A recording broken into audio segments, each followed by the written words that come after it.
Dear viewer, welcome to yet another amazing episode of the program Back to Farm. My name is Joshua Ishaya, your fine guide any day, any day. Today on the program, of course, we tend to have one of the most resourceful person when it comes to agricultural discussions on this platform, and of course on your first agricultural TV station, talking about Chief Daniel Okafor, who happens to be Vice President of All Farmers Association of Nigeria, AFAM. Today on the program, we'll be looking at a very amazing topic, because as we talk, this very topic has been causing buzz around Nigeria, Africa, and even the world at large. And the Vice President of All Farmers Association of Nigeria, Chief Daniel Okafor, happens to be at a very recent conference talking about International Conference on Biotechnology. And that set the pace for us today on the program, because we'll be talking about biotechnology as a catalyst to enhance food security in Nigeria and Africa at large. Biotechnology basically talks about utilizing biological system, living organisms or pests to develop and enhance productivity in agriculture or any sphere at all.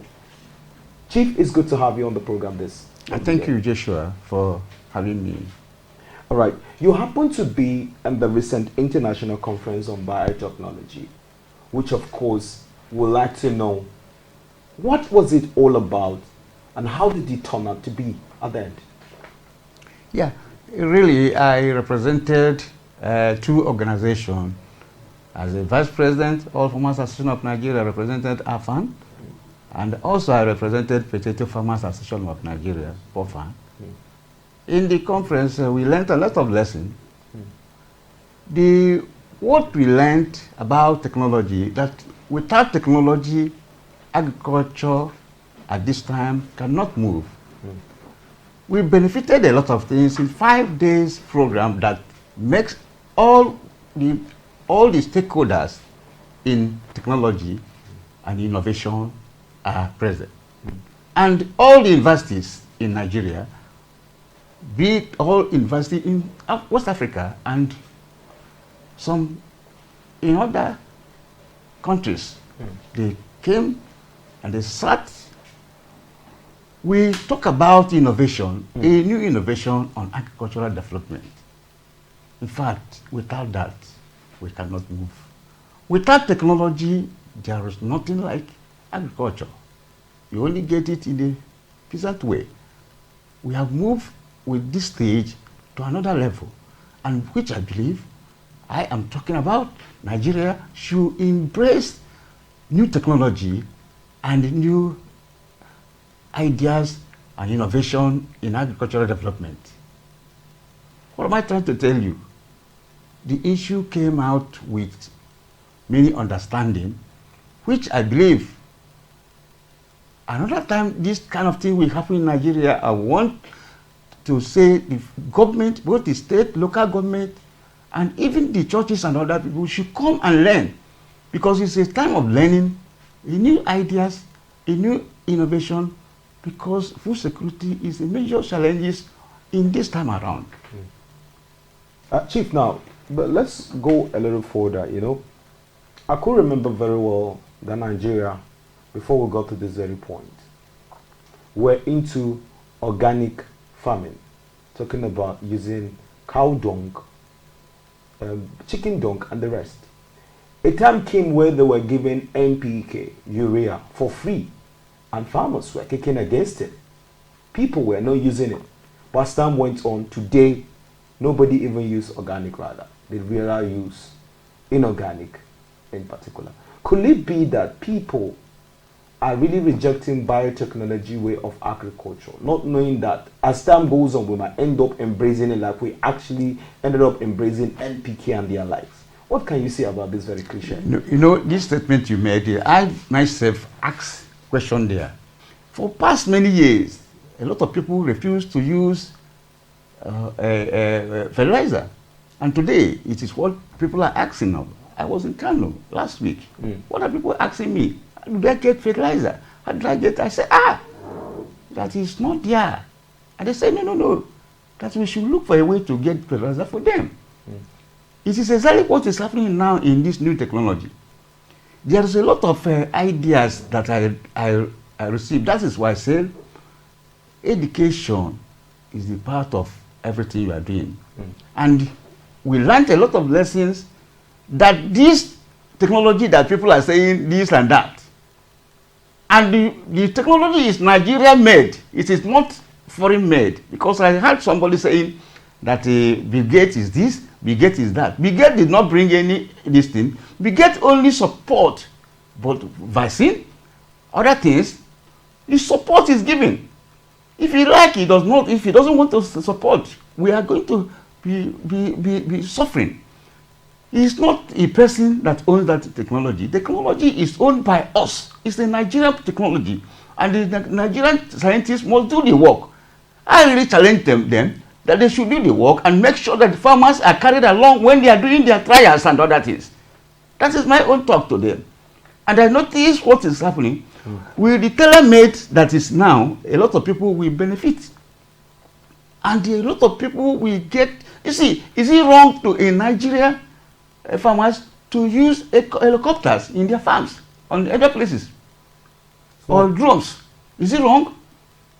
We are not, you see, without technology, go to other countries, go to Brazil, go to Argentina, go to South Africa, go and see how they impress new technology, this GM and everything, and look at what they have done. Nobody have said that the GM products have given him diseases. Let them come with a fact.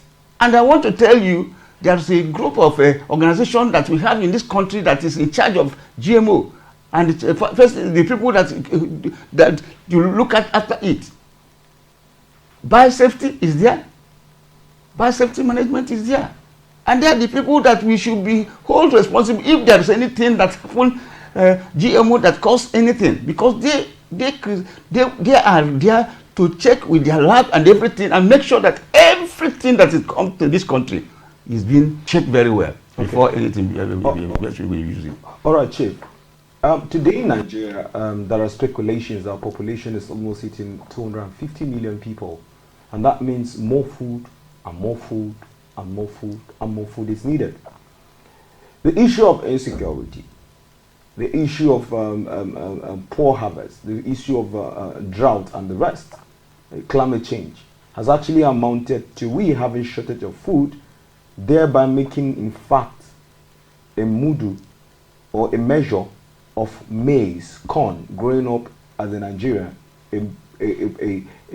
like a measure of corn. I remember it was gotten for 25 naira, but as we speak today, it's roughly getting to 2,000 naira per mudu.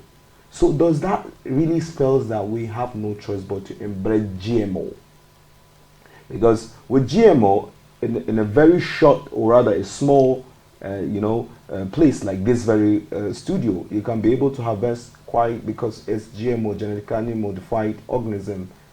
Is GMO the only way and the only way out right now, or we still have to maintain the old way of farming? Because now we're talking about the present administration's stride to make sure that we attain food security. Is GMO the only solution, or we just have to, what's certain? So let me tell you, what we are talking about GMO. GMO is not the only solution.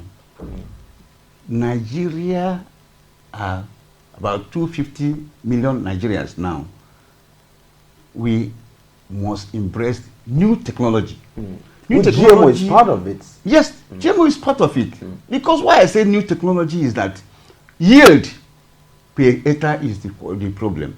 Today, we are talking about, like, say, potato.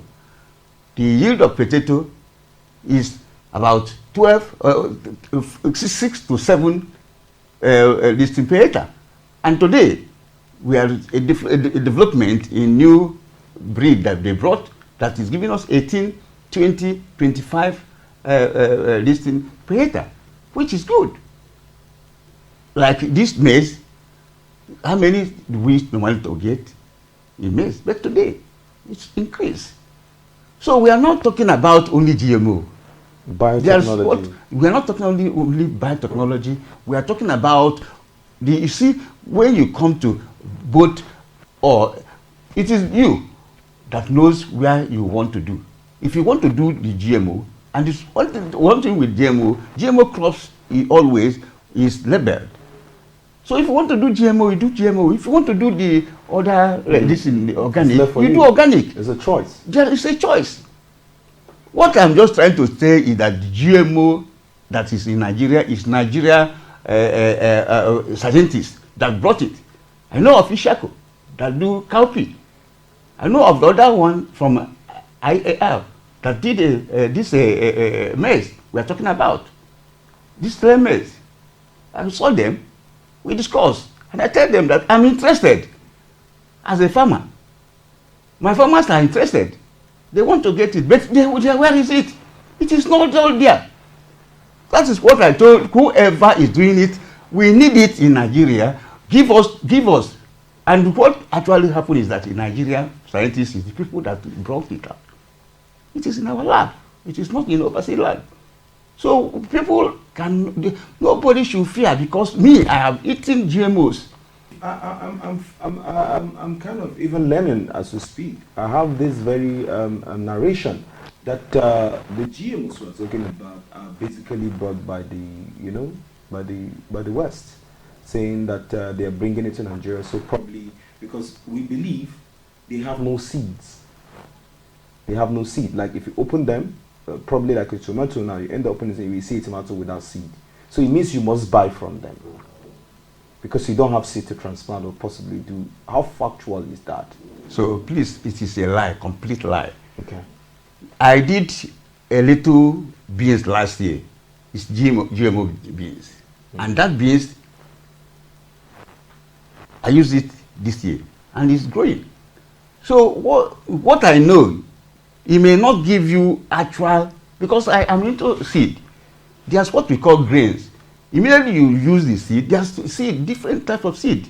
If it's a foundation seed, after foundation seed, you put it, now it will be a quality seed. That satisfied seed. After that one, when you use it, the following year, it will not give you the actual yield. That is all. Okay, this is exactly what this GMO product is giving us. So going to buy another one is, as a farmer, you need to make money, and when you make money, you buy the actual seed, certified, labeled, certified seed, approved by Seed Council.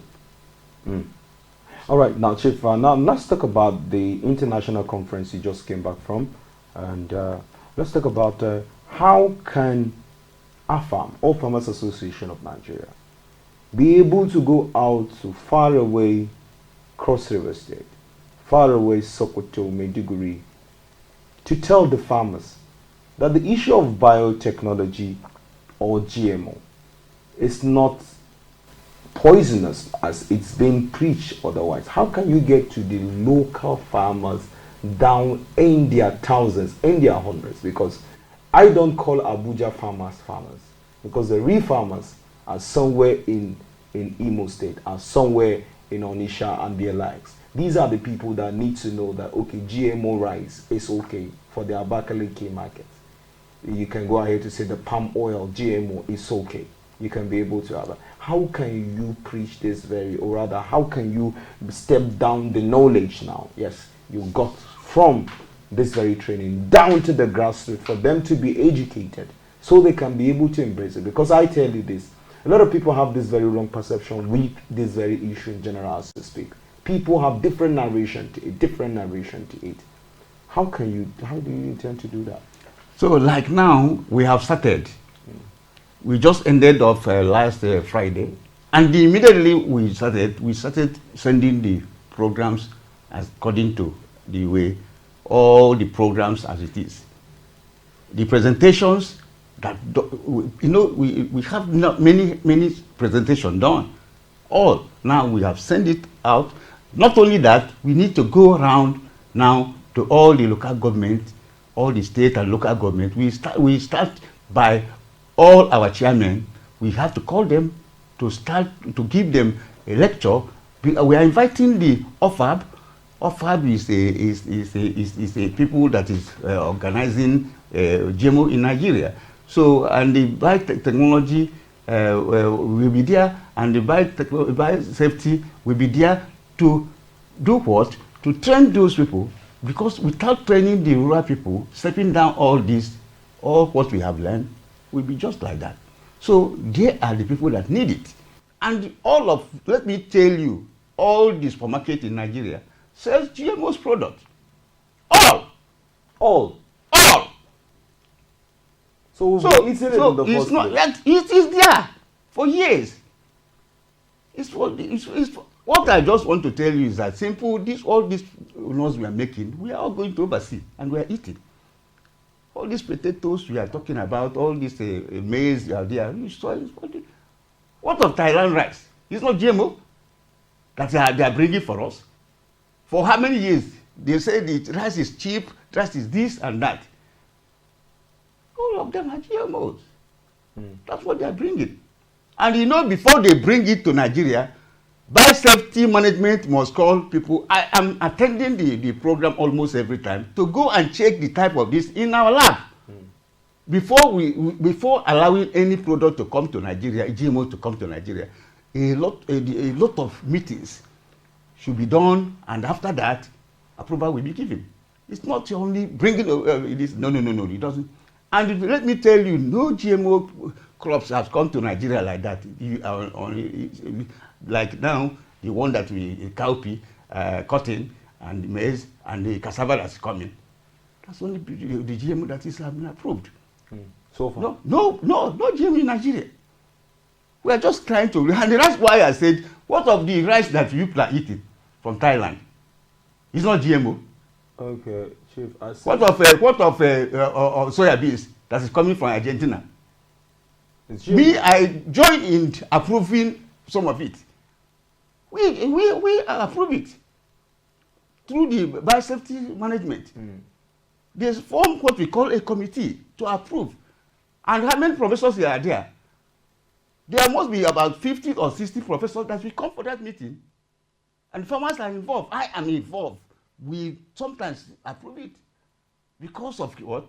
After analyzing, writing about whatever, doing everything the needful, it's approved. Okay. Now, Chief, you are here in support of biotechnology. You are here in support of GMO. But we seem to have some other people who are really against it. Who are those people that are quite different from your likes, who are, counter against? It's like contradicting. Unlike last week, there was a few days ago, I saw one notification from a fake Afan group. This Afan we are talking about is led by Vice Admiral Mutanyako as one of the first of our president. When the Afan is formed, myself, if you go to this, you see my signature there as the first people that we are not up to 10 that form Afan in Nigeria. We're not up to 10. Who are those people? Vice Admiral Montayenko, Setima Mustafa, Femi Koka, Bayajayi, Dan Okafo, Chief Dan Okafo. That's also. Myself, Ikubaka, Manga, Bakari. That's the people that form this thing. All these people you are talking about, this person will come from this and say he's a fan, he's a this thing. These were fake people. Our president is Architect Kabiru Ibrahim of Katsina. He's our president. And you are we have not done election. If we do election, people like us come out. There's nothing wrong there. Because you see, when you come from nowhere, I say you are protected. Who are you? Who know you? Who know? Nobody knows who you are. It's still your first agricultural TV station, and the program has been back to farm. We've been speaking with the Vice President of All Farmers Association of Nigeria, talking about Chief Daniel Okafor, and we're talking about biotechnology as a catalyst to enhance food security in Nigeria. That is what we've been discussing. Let's go on this quick break. When we return, Rest assured, we'll be talking more right here on your darling station. Don't go away. Stay tuned.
Many thanks for staying with us here, and the program has been Back to Farm, where we've been talking about biotechnology as a catalyst to enhance food security in Nigeria with none other than Vice President of Farmers Association of Nigeria, Chief Daniel Okafor. Chief, now before you go finally, for me right now, I'm being enlightened. I got to understand that I've been feeding on GMO for over decades. Now, what is your organization going to do again? Because I believe they must get to the grassroots to enlighten people to understand the efficacy of this very issue of accepting biotechnology as the new way of, you just have to move with trends. You have to move with trends. I believe when the phones came, nobody thought we're not going to be having button phones. Right now, they are almost all gone. So what is your final words regarding biotechnology as the way to move forward in Nigeria? I said biotechnology we are talking about training, retraining, and a trial upon trial, because we are asking the government to embrace biotechnology and move forward from it. And again, we are looking forward for more training, and the local languages should be applied, because what I learned from the training they gave us that five days is what scientific languages which the farmers cannot understand. So what we are trying to say, to set it down is the major thing, and a language that farmers should understand, their local language, should be impressed while we are talking about. And again, make sure that that product is available. If today it's not available, please, we want it to be available so that the farmers will try and get money. Let us get money. Farmers need money. Farmers are in need of making money also. And I want to do a last word. Biosafety management should do their work. Because they are the people that we are hoping, because they have every equipment, the laboratory equipment, to check whatever, the one that is not good, let them reject it. Let them not use the one that is not good. And we are waiting forward to get more seed and more technology. And our professors should do their work and let them come out with programs that the farmers will benefit. What we are talking about, food yield, agricultural yield. Let us get more and more of new technology to move ahead. Many thanks for staying through with us here on your first agricultural TV station. The program has been Back to Farm, where we've been discussing with the Vice President of Farmers Association of Nigeria, looking at the topic biotechnology as the catalyst to enhance food security in Nigeria and Africa at large. And believe me, he has really expatiated a lot of facts about this issue of biotechnology. On behalf of the crew members who made every single program to be possible, from Mr. Buba back there in the studio, Mr. Shane Ruwusi, who stands solidly behind the camera, and the rest of the crew. My name remains Joshua Ishaya. Chief, once again, it's good to have you again. After a very long time. You went on sabbatical leave. Thank you so much. I just rested so much. Thank you so much. All right. See you some other time. Thank you, and bye for now.